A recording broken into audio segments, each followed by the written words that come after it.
Well, when an athlete suffers a blow to the head, athletic trainers are the first to see what happened and to really assess whether an athlete may have a concussion. This next segment is sponsored by Logan University, and they are launching their new Masters in Athletic Training program this summer. We're here to talk about the new program as well as concussions are Stephen Nickel and Jessica Russell. Good afternoon, and thanks so much for being here with us today, guys. Thank you for having us. Absolutely. Tell us a little bit about the program y'all are launching very soon. Our new Masters in Athletic Training program will start here in May. We're accepting applications for the program right now, and it is the very first cohort Logan has ever offered of this program, so we're really excited to get it started. Well, I'm stoked, and we'll make sure you have access to all that information about the new program on our website, studiostl.tv. But one thing that y'all are going to cover in the program is concussions. What kinds of things are you all looking for on the sideline or in those clinical tests after concussions occur? We're looking for a lot of mood changes, eye movement changes, hearing loss, balance issues, a lot of things like that. A lot of those red flags that come up when we see athletes suffer from those concussions. How long do they actually last?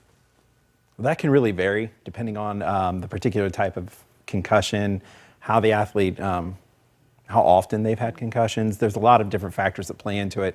But some of the tests we want to show you today will be really good indicators for someone who's going to have a really long-lasting symptom from concussion. All right, and y'all said y'all wanted to do a couple of tests on me. Yes. So here I go. Jessica, I'm going to let you take the wheel and do your thing. All right, so I'm going to demonstrate a few tests from what we call VOMS, which is vestibular ocular motor screening. And the first one is called smooth pursuits. Okay. So the clinician would hold their fingers and ask the athlete to watch their fingers with just their eyes without moving their head. And what we're looking for are dancing eyes or eyes that are kind of not smoothly moving. And you would do this up and down. I really hope I'm giving you a smooth You're move doing right now. Fabulous. You're doing very good. So that would be a really good test. And then another thing that we'd want to do is called saccades. Okay. So the clinician would hold fingers about 1.5 feet apart, and you'd ask your athlete to rapidly move back and forth between the fingers with your eyes without moving your head. Which is kind of quicker? Okay. Excellent, excellent. Very good, perfect. And you'd have them kind of do that for about 10 seconds, and you're looking for increased symptoms, because that can be difficult for someone with a concussion, or eye movements that don't quite match up or lagging with the eyes.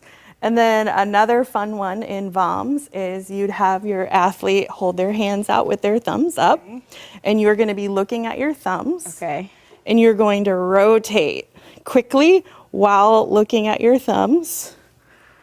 So someone with a concussion, what would this look like? This could make them feel very dizzy. It could bring on nausea. You can stop. We'd probably have them do that for about 10 seconds at a relatively rapid pace, and that could be really uncomfortable for someone.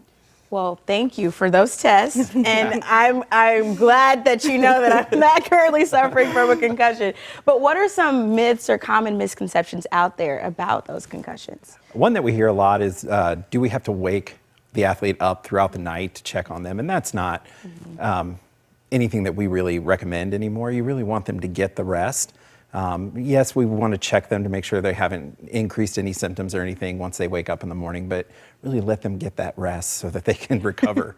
It is really the key there. You're taking that away from them if you're waking them up all through the night. And you talked about getting that rest. Another component of that is, when can the athlete start exercising again or practicing or playing again? What do you have to answer for that? So,